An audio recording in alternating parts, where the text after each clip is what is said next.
Nós vamos dar espaço para mais uma ronda de perguntas para o nosso painel, aproveitar o privilégio de termos aqui estas 4 personalidades e depois vamos abrir o debate para a assistência. Tomás, de volta para ti. Muito obrigado. A doutora Anabela Rodrigues, que falou agora, mencionou grandes e importantes aspectos do futuro na área de desenvolvimento sustentável e com responsabilidade.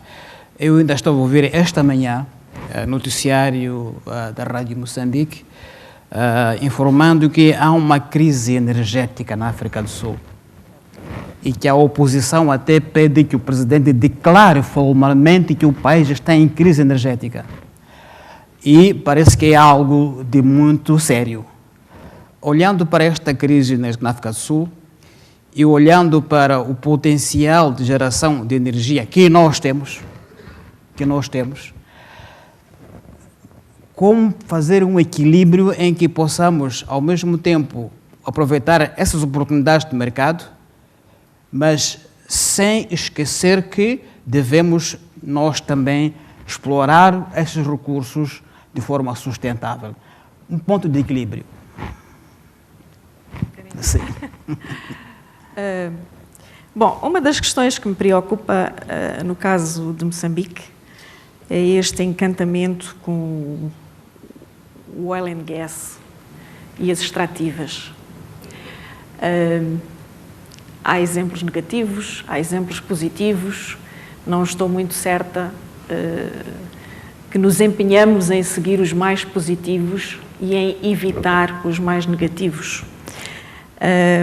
Um dos problemas que se levanta, e há um livro interessante do Greg Mills e do Geoffrey Urbst, que são 2 cientistas americanos, que produziram um livro recentemente que diz que a terceira revolução em África é uma revolução de luta por procura de emprego para os jovens.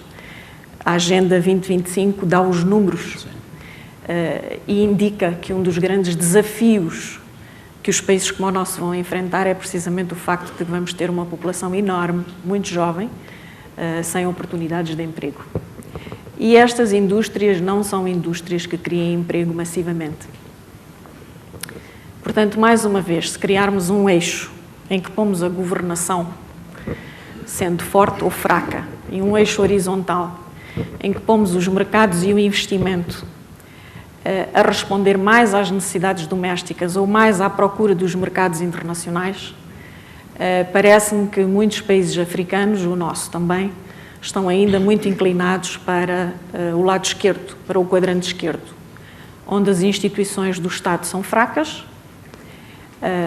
não são inclusivas e onde ainda não estamos lá, mas o perigo de passarmos a ser dominados por indústrias que vão responder mais à procura externa, através da exportação de matérias-primas com pouco acréscimo de valor e pouca transformação, é grande, porque o vazio da atribuição de emprego para essa camada juvenil que vai crescer vai continuar a existir, a não ser que se faça um esforço grande para transformar, acrescentar valor e para usar receitas mais bem geridas e mais bem negociadas dessas indústrias extrativas em formas de desenvolvimento na agricultura e, portanto, nos setores que já foram aqui referidos e que são até referidos pela própria Agenda 2025, para encontrarmos soluções para esses desafios.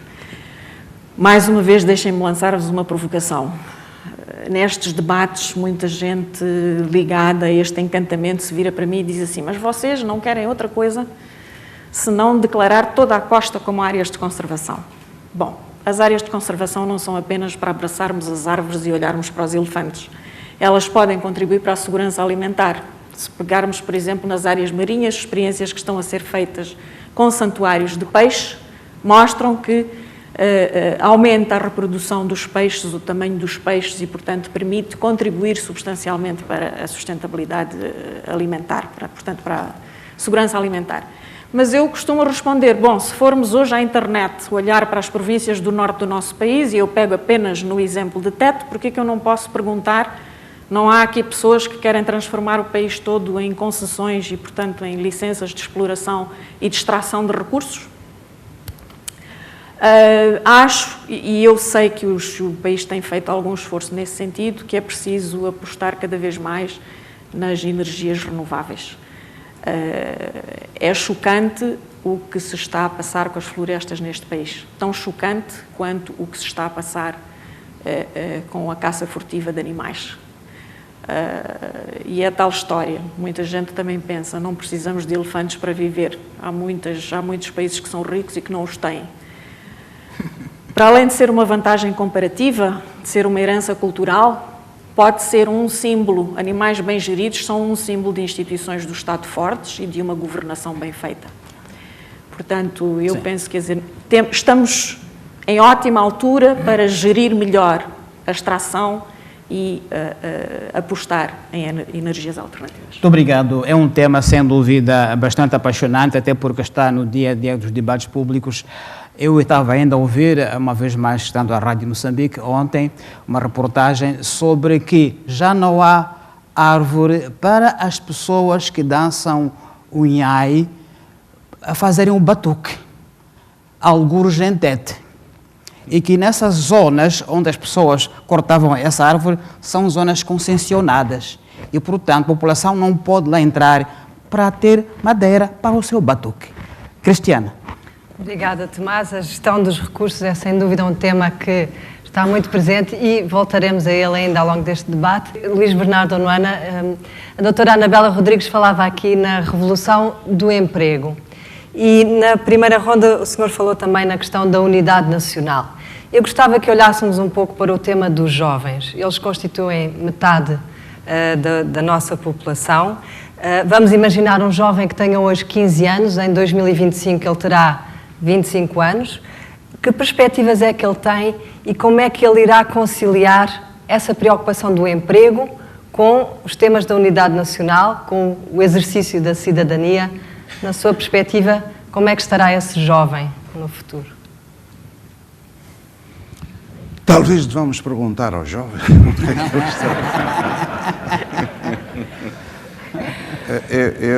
Eu acho que é justamente esse o caminho, quer dizer, que o jovem tenha a palavra e tenha a possibilidade de dizer o que pensa, de dar o seu contributo, de sugerir as soluções para os seus problemas.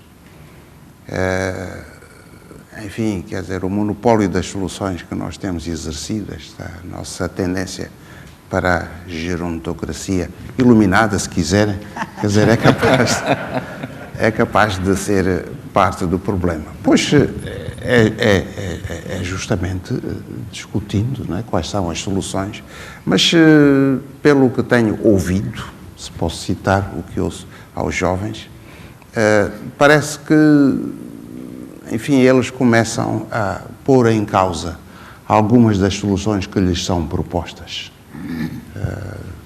Uma conversa interessante que tive há dias, em que se falava da questão do autoemprego como sendo a solução para o problema do desemprego. Quer dizer, os jovens punham isto em causa. Nós queremos emprego. O autoemprego, quer dizer, bom, é uma solução, quer dizer, e é um caminho, mas é um caminho para alguns de nós, aqueles que têm essa capacidade de autoemprego. Mas não se pode propor o autoemprego como a solução universal para o problema do emprego. Há que fazer os investimentos necessários naqueles setores que são capazes de criar empregos. Há que utilizar os recursos que eventualmente podemos angariar a partir da exploração destas vias eventualmente mais capazes de responder à necessidade de financiamentos e canalizarmos isto para os setores que são capazes de gerar mais emprego, desde logo o setor da agricultura, porque é nas zonas rurais que está a maior parte da nossa população, pois aí, se houver emprego, se houver terra, se houver tecnologia, os jovens daqui a 25 anos eventualmente não hão de refluir para a cidade à procura de empregos que não existem. E, enfim, quer dizer, ia fazer o que nós vemos, por exemplo, na Beira, em Nampula, em Maputo, quer dizer, pessoas a proporem os alfinetes e as coisas mais diversas, quer dizer, mas milhares de pessoas, quer dizer, basta estacionarmos num sítio na baixa da cidade, quer dizer, não sei por em cada 10 minutos, quer dizer, quantas propostas de comprinhas haveremos de ter tido. Muitos destes jovens até têm alguma qualificação, muitos destes jovens fizeram a sua instrução, mas eles não têm vias de fazer o tal autoemprego, talvez porque o acesso ao crédito não responda. Eles dizem, não, nada de autoemprego, queremos emprego. É isso que dizem os jovens. E provavelmente seria isso que haviam de dizer, se perguntássemos aos jovens. Vamos certamente lançar essa pergunta. Aliás, no vídeo, no início, também escutámos essas preocupações dos nossos jovens. Tomás, vamos prosseguir. Sim, professora Lourenço Rosário, uma vez mais a inovação / a transformação. Já dissertou, trazendo-nos algumas lendas clássicas. Vamos talvez ir um pouco mais para uma visão do futuro deste país de forma muito mais, talvez, palpável, associando a questão da inovação, participação, ao problema da juventude, ao problema de prioridades nacionais, que, aliás, é isso que está na agenda. O que é que se poderia imaginar que seriam áreas centrais de inovação e de transformação a pensar no jovem e no futuro? Muito obrigado.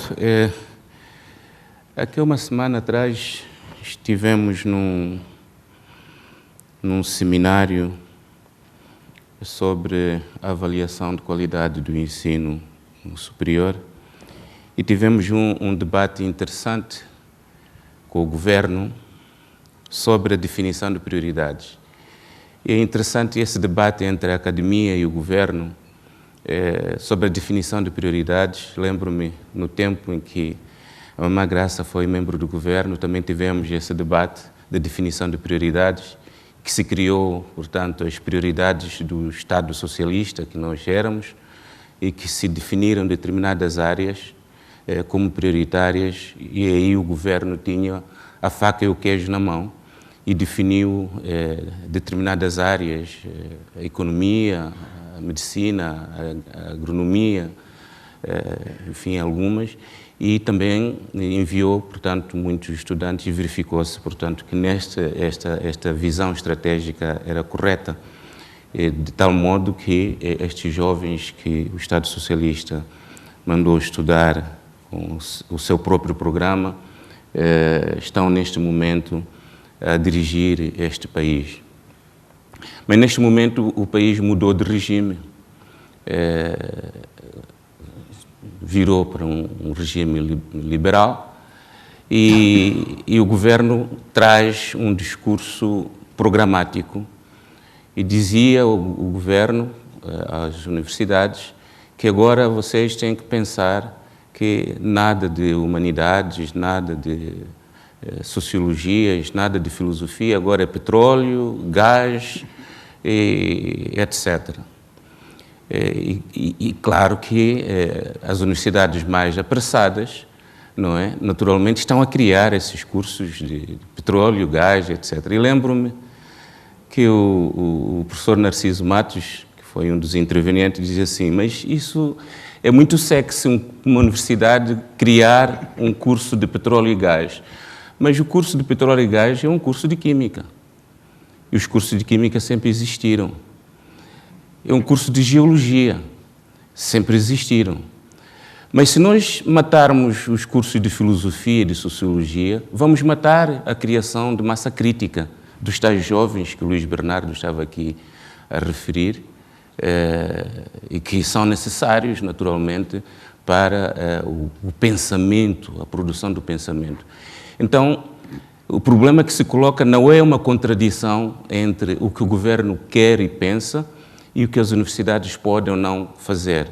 É, fundamentalmente, que o governo tenha uma visão estratégica de incentivar a sua juventude, de modo a que procurem nas universidades aquilo que o governo acha que é prioritário. mas deixar às universidades a prioridade de abrir o leque para cumprirem com os seus deveres. Eu acho que não há uma contradição, é um debate interessante. De facto, o governo cria bolsas para petróleo, para gás, etc., mas que deixe o mercado daqueles que querem ser filósofos poderem estudar filosofia. Obrigado. Cristiana? Bom, obrigada, professor Lourenço do Rosário. Seguindo o conselho do Luís Bernardo Onuana, o melhor é perguntar diretamente aos jovens e nós fizemos exatamente isso. Uma das formas de auscultar os jovens hoje em dia, nós sabemos que é através das redes sociais e através do Fórum MOSEF. Para preparar este debate, nós abrimos as perguntas à participação do público. Recebemos uma pergunta e eu gostaria de aproveitar este momento para dirigir essa pergunta que vem do Sr. Edson Ramos Chinice à Sra. Graça Machel, e a pergunta que nós recebemos, eu passo a ler, é: de que forma as riquezas dos recursos naturais poderão gerar benefícios para os moçambicanos e assim resolver problemas básicos como são habitação, saúde e emprego?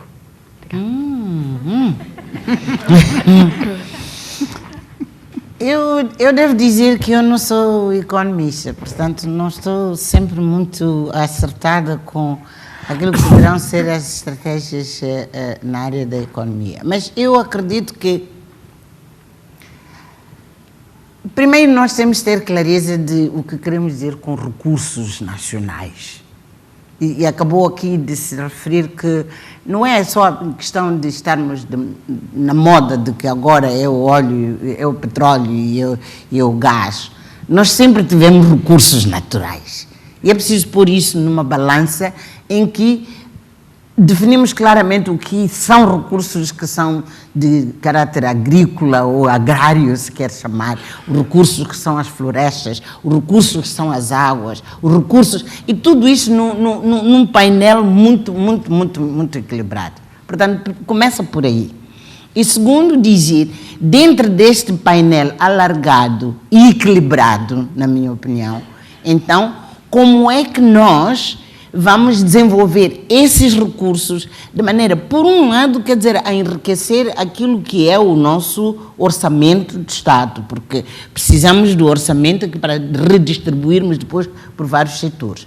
Mas, por outro lado ainda, termos os nossos chamados empresários, não é verdade, a gerirem, a participarem na gestão desses recursos, mas de uma maneira em que não só trabalham para produzir o lucro, mas contribuem para a formação de força de trabalho qualificada. Eu acho que este é um ponto importante, quer dizer, não é, a redistribuição não é apenas em termos de colocar os recursos nas mãos das pessoas, é também, quer dizer, de partilhar o conhecimento, alargar o conhecimento, alargar as habilidades às pessoas. Eu penso que o melhor investimento que este país ainda precisa de fazer é no capital humano. É preciso que o capital humano, quer dizer, tenha muito maior a capacidade de criativamente utilizar os recursos, e esta é uma forma muito importante de redistribuição, na minha opinião. É uma forma importante de redistribuição de recursos. Portanto, o governo tem que desenvolver uma maior abertura para nós entendermos esta coisa de o que são recursos. E dentro dos recursos, como é que os nossos empresários, quer dizer, participam de maneira a valorizarem, a dar valor aos recursos em que há obrigatoriedade. Eu acho que é importante. Obrigatoriedade de formação de força de trabalho. Eu quero tentar dar um exemplo. Suponhamos que alguém diz aqui, como esses que estão aí a investir, é nas minas, é nas so on. Eu acho que devia ser obrigatório dizer uma percentagem X do teu investimento deve ir para a formação de força de trabalho qualificada moçambicana. Portanto, o teu fator de sucesso, dentro de 5 anos, nós queremos ver quantas pessoas que, sendo engenheiros de base, se especializaram, quer dizer, no teu setor, quantos trabalhadores de nível médio que têm saído das nossas escolas, de institutos médios, mas agora são especializados. Não sei se me estou a fazer entender. Tinha que ser obrigatório. Não há outra maneira de nós sairmos desta coisa de emprego, não é verdade? E saímos de não emprego, se não houver responsabilidades partilhadas. Eu queria também aproveitar isto e dizer, eu estou a sair muito da tua pergunta, para falar, olha, eu acho que nós devemos ter uma linguagem que diz emprego, trabalho. Não são exatamente a mesma coisa. E o Luís falava, por exemplo, da agricultura. Não é necessariamente que as pessoas têm que ser empregadas na agricultura. As pessoas têm que ter trabalho, mas um trabalho que já seja modernizado, em que as tecnologias, portanto, sejam as mais avançadas para não ter que sofrer tanto, mas fazer da agricultura um setor que gera trabalho. E há de haver muitos outros setores que podem gerar trabalho. Vamos lá perguntar à Coreia do Sul, por exemplo, sem gás, sem petróleo, sem nada disso. Como é que eles conseguiram, quer dizer, fazer uma formação massiva de jovens que trabalham e são criativos, em pouco tempo, 20, 30 anos, já estão a competir com as Apples, com não sei o que, quer dizer, em termos de tecnologia, tudo saiu da cabeça. A força grande da Coreia do Sul não é de recursos materiais. A força grande deles saiu da cabeça e hoje são uma potência que ninguém pode ignorar no mundo. Devemos ir perguntar estas coisas, como é que eles fizeram? E nós combinamos então os recursos naturais que nós temos, é verdade, valorizá-los mais, mas ao mesmo tempo investirmos muito na cabeça destes jovens. Porque são eles que vão poder virar completamente, quer dizer, esses modelos de desenvolvimento em que nós estamos aqui a lutar para trás. Eu devo dizer que concordo perfeitamente. Eu gostaria que houvesse realmente debates muito mais variados com os jovens, em que eles dizem as coisas, mas também nós temos que desafiá-los a eles pensarem com muito mais criatividade, serem muito mais inventivos nas soluções, serem muito mais investigativos em termos de o que é que se faz noutras partes do mundo para se poder resolver os problemas. A Europa está em declínio, a economia na Europa está ainda, eles agora estão, é um continente velho que está a funcionar com ideias um bocadinho velhas. É preciso ir buscar ideias novas noutras partes do mundo onde eles foram capazes de produzir soluções que hoje estão a desafiar, quer dizer, o mundo velho. Nós temos que olhar para isso. Quando se diz que uma Singapura é um país desenvolvido, também é outro exemplo, quer dizer, não é na base de recursos materiais que eles são um país desenvolvido. Como é que eles fizeram? Nós também podemos. E porque temos recursos materiais, então, quer dizer, esses recursos naturais, então podemos ainda fazer melhor combinando os dois. Mas o essencial, a maior pobreza do nosso país está na cabeça, em termos, não é é de investir mais. Quer dizer, vamos vencer, deixe-me corrigir. O maior desafio de vencermos a pobreza é vencermos, é ganharmos a batalha do conhecimento, a batalha da ciência, a batalha da inovação, a batalha da apropriação da tecnologia. É ali onde nós vamos vencer a pobreza. Se nós investirmos nisso, nós em 10, 20, 15 anos nós vamos ser um país diferente. Se nós ficamos aqui no óleo, no petróleo, e no gás, etc., só, e nas minas, nós outros já vamos de ir para a cova e deixamos os nossos filhos tão pobres como nós proclamamos a independência. E não dá, não pode ser. Temos condições para fazer muito melhor. É só para dizer que é preciso soluções muito mais criativas. Agora, quais são elas? Tem que fazer a fusão entre a formiga e a cigarra, ser trabalhador e ser criativo. Exatamente. Mas o meu problema, eu quero tentar sublinhar isto, é que nós nas discussões... Eu peço imensas desculpas. Nós, nas discussões, vamos deixar de dizer que devemos fazer aquilo assim, de uma maneira geral. Eu acho que temos que passar a dizer, vamos fazer 1, 2, 3, 4 passos concretos. E quando fazemos um debate, saímos com uma ideia de uma coisa concreta que nós vamos fazer. Porque nós somos muito profícuos em ideias. Nós somos maravilhosos a produzir ideias boas. O nosso maior problema é o déficit de implementação. É como as ideias passam depois a ser implementadas e produzir a transformação que nós queremos. Jovens, velhos, nós todos, vamos começar a dizer coisas muito concretas em passos que vamos fazer. E depois discordamos ou concordamos. Mas é preciso dizer o que é que se vai fazer. Não é recomendar, ninguém recomenda nada. Quer dizer, nós temos que dizer, eu posso fazer isto, tu também podes fazer aquilo, e como é que nós vamos juntar os esforços e andarmos para a frente? Eu acho que Moçambique tem que mudar da maneira de encarar os seus desafios. Francamente. Sabe o que é, Luís? O 2025 de 2003, e agora temos o 2025 de 2013, não é? E depois o governo vai pegar naquilo e também vai produzir o seu plano de 5 anos em que faz as mesmas coisas. Nós vamos fazer... Eu acho que é preciso dizer agora como é que se transforma essas ideias, que são muito boas, francamente são ideias muito boas.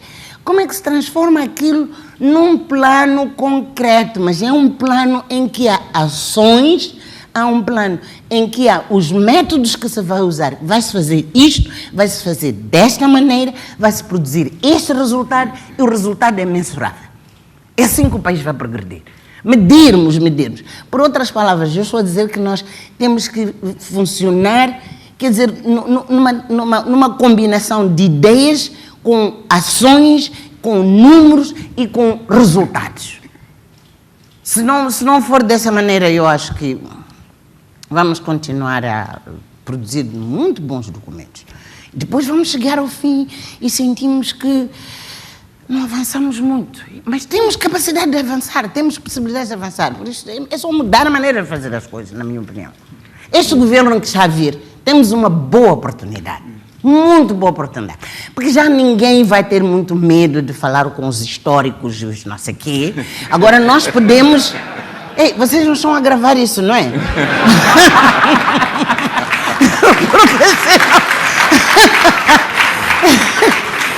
Não é permitido, aqui nesses debates não é permitido o off-record, não é verdade? Mas é verdade que o país tem uma oportunidade. Tem uma oportunidade excelente. O país é de todos, francamente o país é de todos. E é preciso sentarmos com aqueles que são os governantes que vão chegar e dizer, amigos, vocês são responsáveis pela gestão da coisa pública. Só gerir, eles só têm que gerir. Mas é verdade que todos nós aqui, e particularmente esses jovens, têm ideias brilhantes. Eles têm que aprender a ouvir.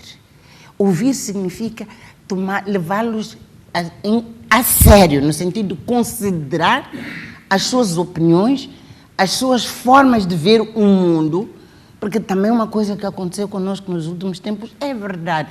Com a minha geração, como é que eu vou ver o mundo de um jovem de 20 anos? Claro que não posso.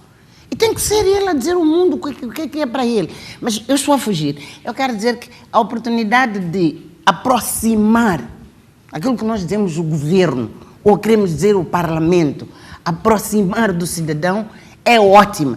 E se nós perdemos esta oportunidade e deixarmos que a próxima geração também, quer dizer, comece a fazer as suas coisas enquanto nós outros estamos lá, já não nos vamos queixar da tal exclusão, não é? Não nos vamos queixar de exclusão, não nos vamos queixar, quer dizer, de... É preciso aproveitar para dizer, há um espaço comum aqui, no meio, em que todos nós pertencemos, em que todos nós temos um stake. E aqui o futuro é de todos, não é de alguns. E, portanto, os que vão nos governar são os gestores da coisa pública, mas não são donos do nosso futuro. Não são donos do futuro de ninguém. O futuro é de todos. E, portanto, na criação de mecanismos de diálogo e de consulta e de valorizar as ideias dos outros, eu penso que nós temos uma janela. E essa janela tem que ser aproveitada antes que ela se feche.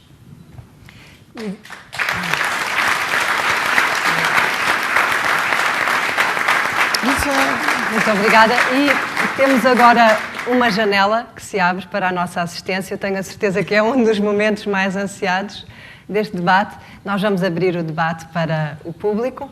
Gostaria de pedir o favor de se identificarem e dirigirem a vossa pergunta ao painel.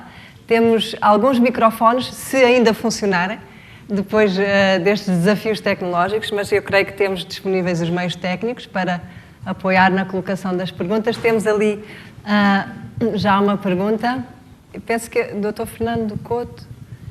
Fernando Couto, eu primeiro quero saudar o Grupo Socos por mais uma vez nos ter feito aqui uma sessão de debate, mas essencialmente gostava de saudar a Mama Graça por nos ter mobilizado. Eu saio daqui muito mobilizado para as tarefas que a gente tem que fazer. E as suas palavras, como as palavras dos outros membros do painel, serviram exatamente para que nós, cidadãos, nos sentíssemos parte de um conjunto e que todos nós temos uma tarefa a realizar neste país. Outro dia, num debate pessoal, me diziam que o homem é o único animal do planeta Terra, Anabela corrija-me, que não se deslocou de tal maneira da natureza que hoje é o único animal do planeta Terra que não consegue prever um terremoto, coisa que todos os animais conseguem prever. E que, quando a Anabela falou da desflorestação do país, eu vejo, com lágrimas nos olhos, navios a partir de madeiras preciosas. E quando ponho as questões face a determinados níveis de responsabilidade, dizem, mas o camarada Couto está preocupado? Eu disse, estou sim.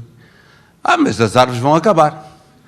Eu posso estar preocupado e eu não posso estar conformado com esta situação. Não posso estar a ver as nossas florestas todas partirem em navios, por mais que isso possa, a nível do setor portuário, dar receitas. São receitas que são sujas nesse sentido, porque estão a destruir todo um sistema ecoflorestal, estão a destruir a vida das populações. Mas há também sinais positivos.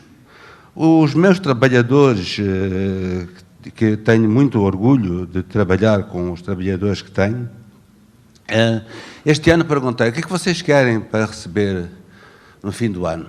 E eles disseram, queremos panelas.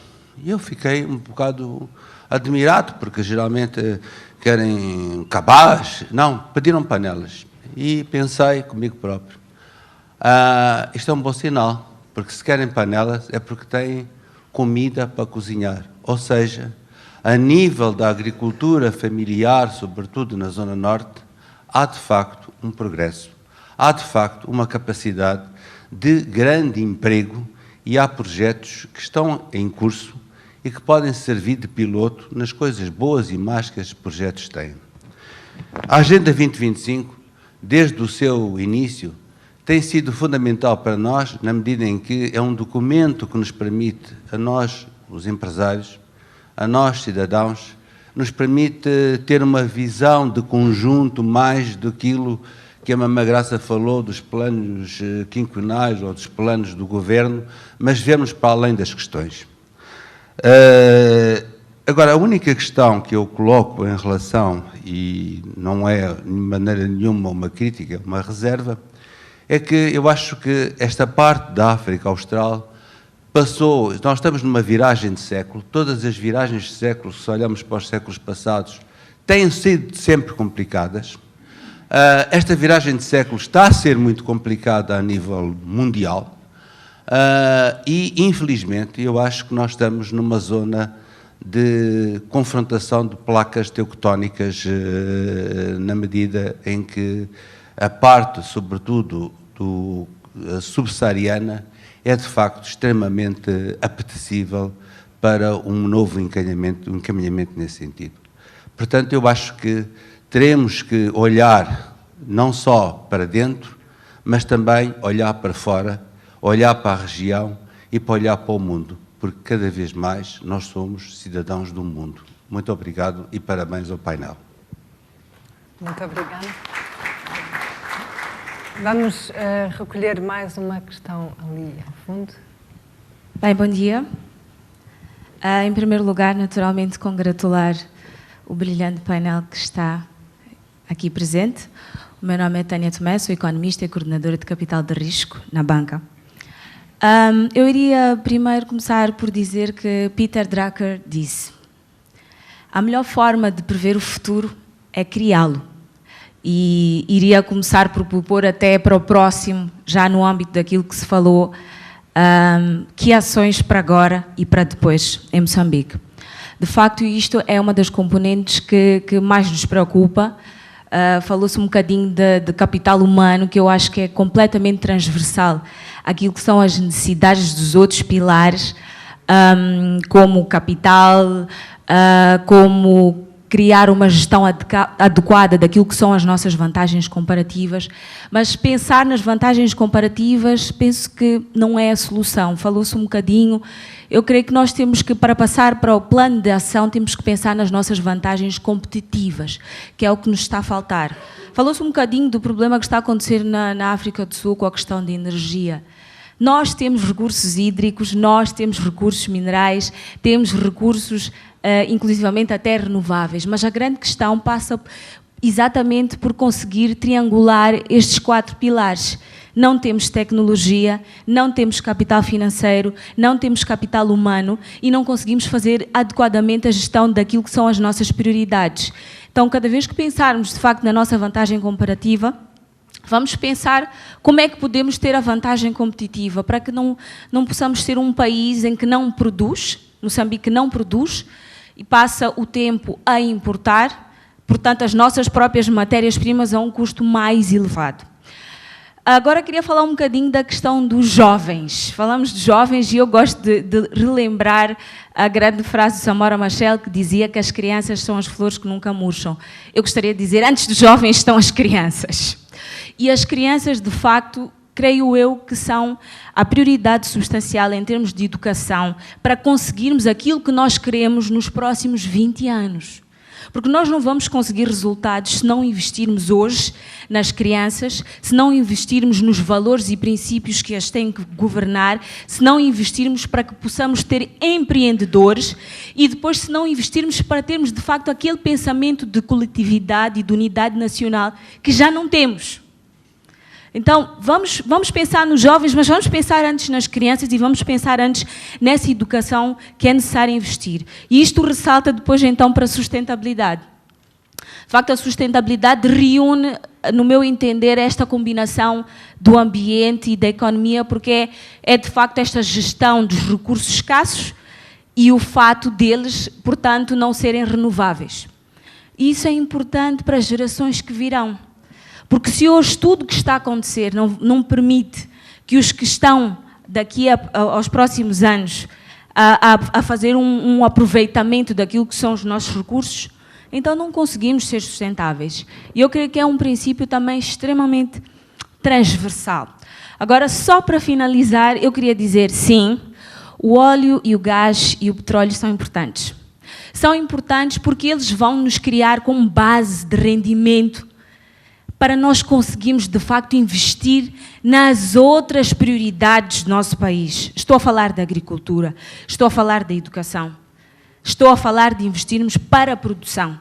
Então, se nós conseguirmos, de facto, com esse investimento que é necessário fazer em termos de formação, que inclui não só, portanto, criar competências para os jovens atuais, mas começar a estimular os mais pequenos a terem esse conceito, então, sim, esses recursos vão ser, de facto, aproveitados e vão ser devidamente direcionados para aquilo que são as outras prioridades.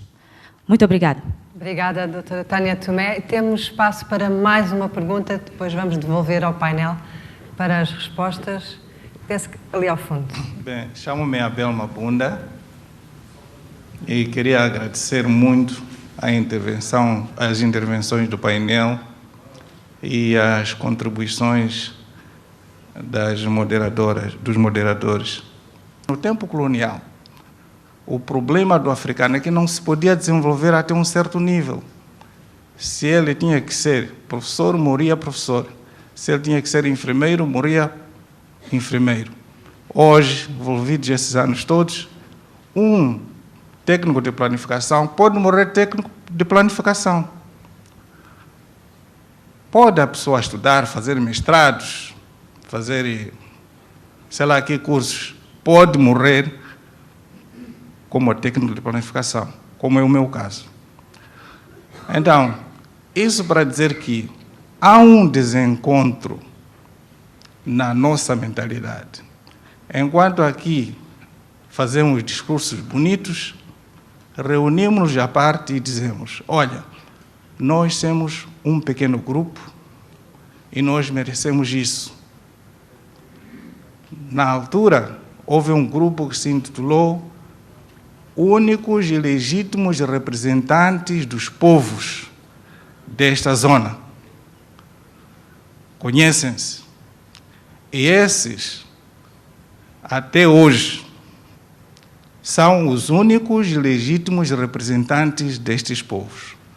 Por isso que o escritor Onuana dizia que o meu partido acha que isso tem que ser feito, e é feito.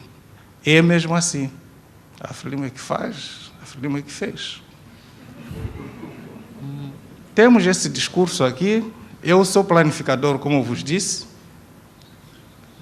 Não vejo a intrusão entre a Agenda 2025 com a planificação que estamos a fazer. Já temos uma nova estrutura de planificação. Recebemos há 3 semanas. Estudamos há 2 semanas. Já temos uma nova estrutura. Não tem nada do que se fala aqui. Absolutamente nada. O que o país vai fazer a partir do próximo ano não tem nada a ver com a Agenda 2025. Não tem. E não sei como é que a Agenda 2025 há de entrosar com a planificação. Para já, o ministro que estava aí é o ministro de Ciência e Tecnologia, não é de planificação. E quem não planifica, planifica falhas. Muito obrigado. Muito obrigada por esta terceira questão. Agradeço as contribuições de todos os membros do público e vou passar agora ao painel para responderem e considerações finais. Talvez começar pelo escritor Luís Bernardo Onuana. Por favor. Considerações finais.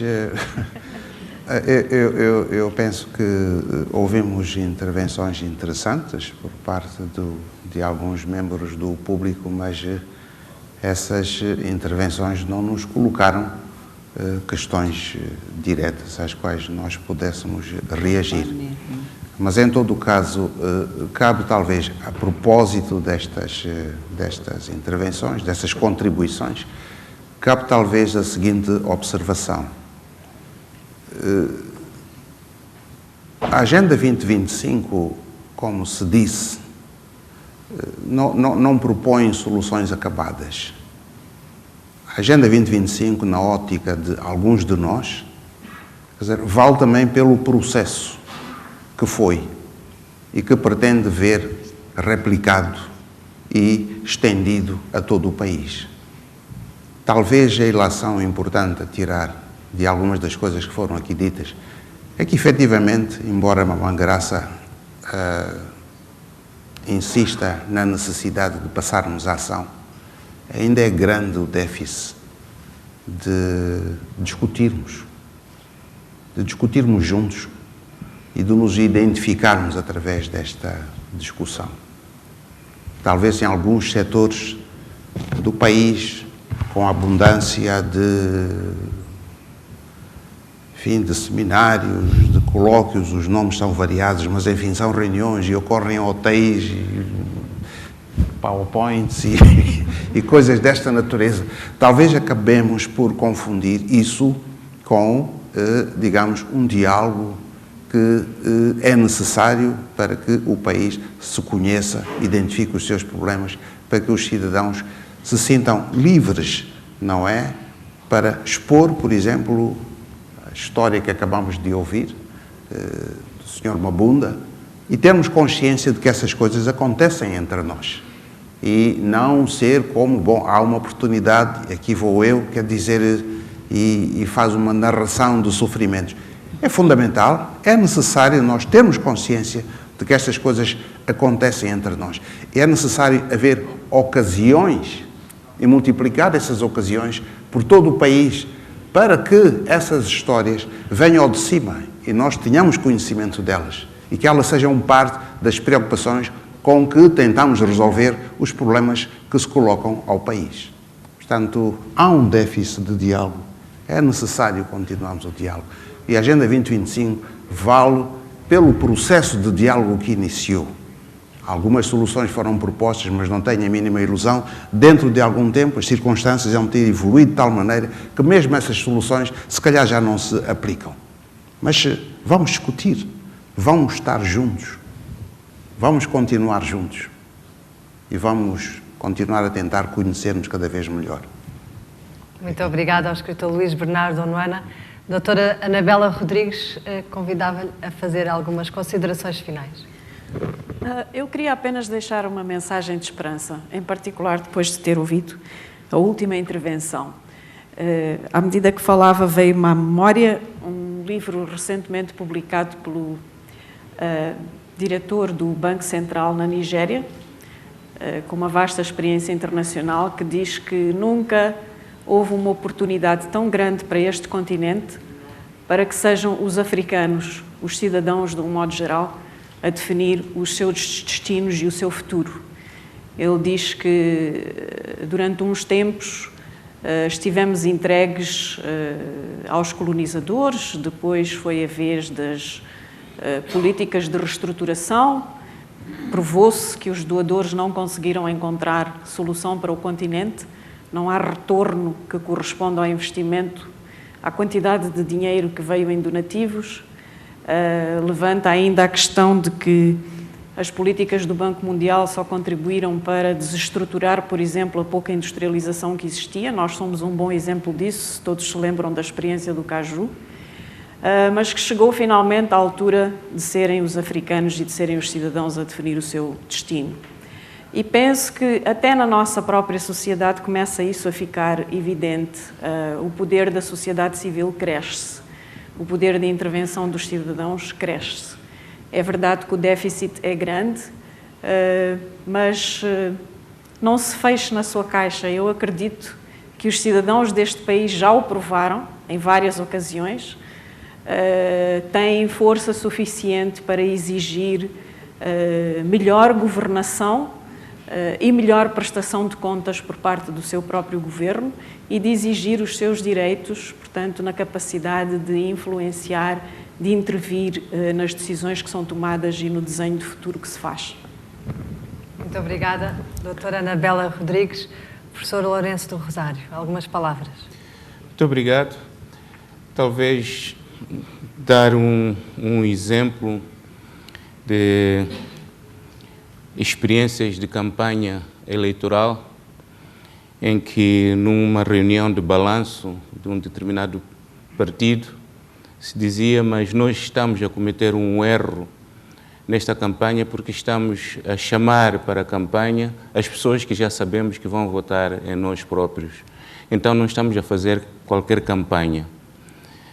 E isto leva-me a referir, quando vejo o público que está aqui, é o público que já é protagonista de presenças em várias reuniões em que o diálogo é o tema principal.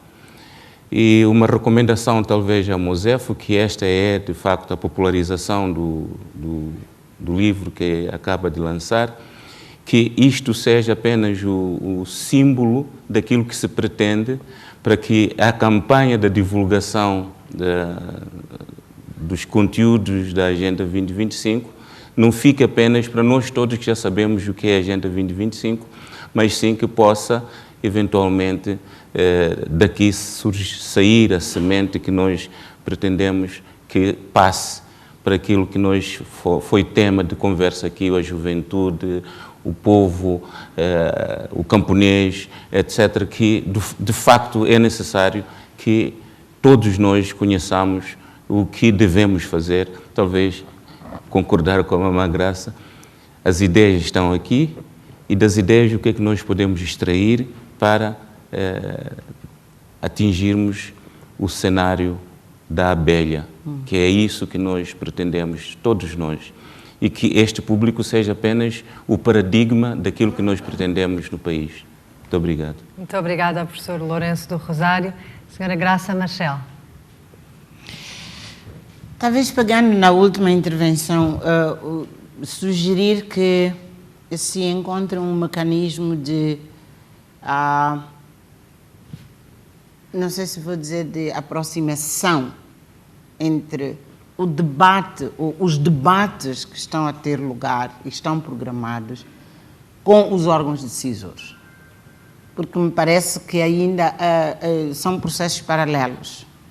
E o exemplo que nos foi dado aqui de uma planificação que já está a decorrer, mas que tem muito pouco a ver com a Agenda 2025, parece ser ilustrativa. Há, de facto, nos últimos tempos, eu não tenho estado aqui, mas eu acompanho, tem havido uma grande pujança de debate, discussão, questionamento, apresentação de soluções, de propostas, etc. Mas me parece que isto é feito num espaço em que os órgãos decisores não são parte e, por isso, há que encontrar uma forma de os aproximar. E talvez,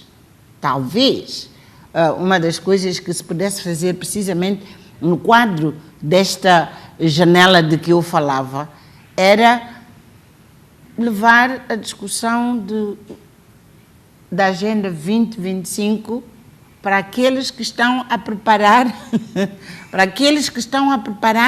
o próximo plano quinquenal, porque parece que está sendo preparado. Então, é preciso levar a Agenda 2025 para o conhecimento e intrusamento até, não é, daquilo que eles estão a preparar como plano dos próximos 5 anos. Acontece também, desculpem trazer isto, acontece também que o nosso governo também é parte do debate que está a acontecer ao nível global sobre a agenda pós-2015 e que apresenta ideias-chave para os próximos, portanto, de 2015 para os próximos 15 anos, para 2030. O nosso país já está a participar nesse processo enquanto membro das Nações Unidas.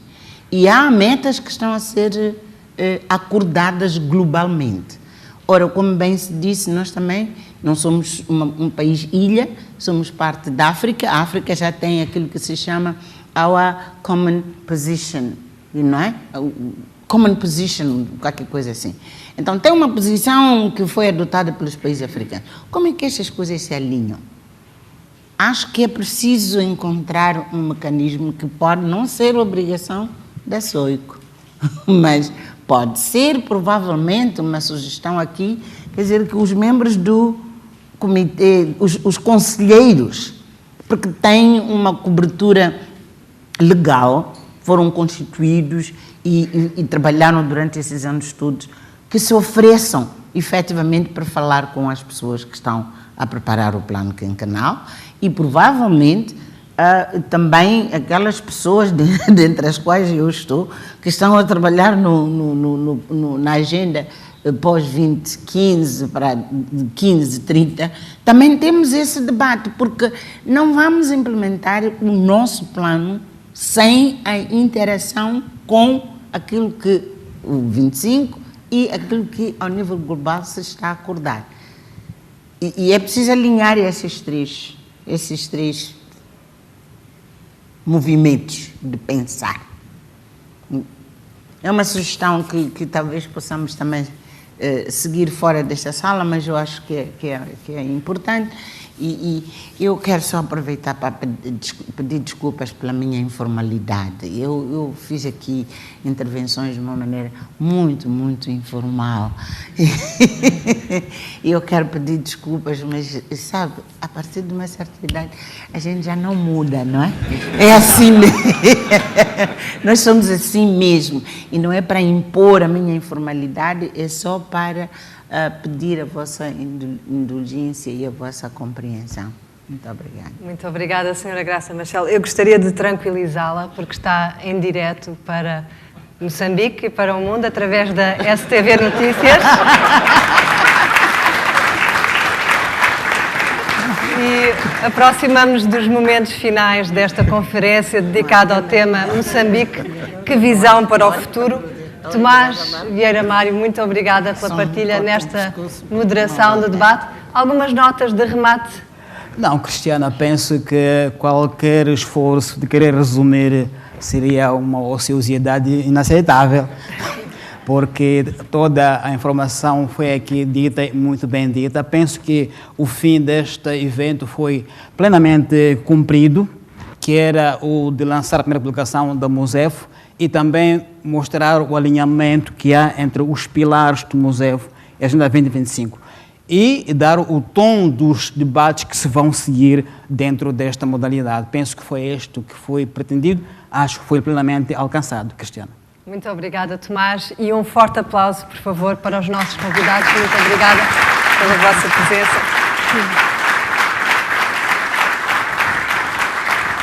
E aproximamos assim dos momentos finais desta primeira conferência do Fórum MOSEF. Hoje lançámos aqui a primeira publicação do MOSEF, que se chama Agenda 2025, 25 perguntas e respostas sobre o futuro de Moçambique. Eu gostaria de anunciar aos presentes que o livro será distribuído agora de seguida, portanto todos terão um exemplar, e para quem nos acompanha através da STV e da STV Notícias, podem adquirir o vosso exemplar através dos contactos do MOSEF, através do site www.mosef.com, e neste momento, para dirigir as palavras finais, eu gostaria de convidar ao palco o Presidente do Conselho de Administração do Grupo SOIC, o Dr. Daniel David. Muito obrigado a todos. Apenas para dizer que o Grupo SOIC faz a sua parte. Planeamos durante 3 anos, iniciamos a implementação. Falou-se da combinação, a Mamã Graça que falava, combinação entre os que debatem as instituições.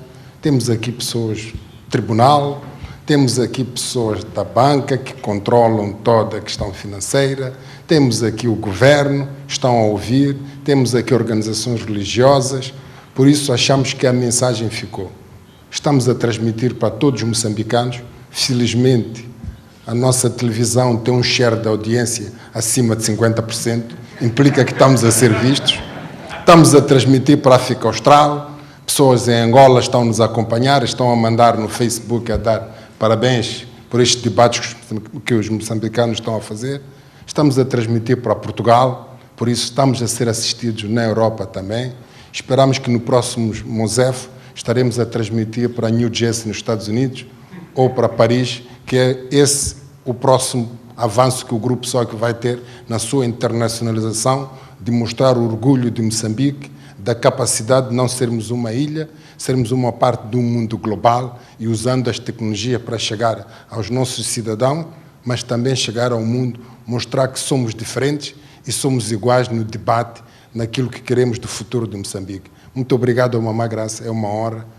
Depois de quase 2 anos de tentar trazê-la ao MOSEF, ela dizia que não compreendia o MOSEF e finalmente compreendeu e abraçou e é membro da Comissão de Honra do MOSEF, que é uma plataforma de debate e de apoio às pessoas. Muito obrigado ao professor Lourenço de Rosário, muito obrigado aqui à doutora Anabela, muito obrigado ao escritor, não gosta de ser chamado doutor, mas às vezes chamamos, escritor Luís Bernardo, muito obrigado ao Narciso Matos e, finalmente, muito obrigado aqui ao Governo pela honra e pelo privilégio de estar aqui a honrar este trabalho. Muito obrigado a todos os governantes que estão aqui, governador do banco, os nossos parceiros, Accenture, HCB, Millennium Beam e Galp, not only oil and gas. Muito obrigado e bom dia para todos. Muito obrigado.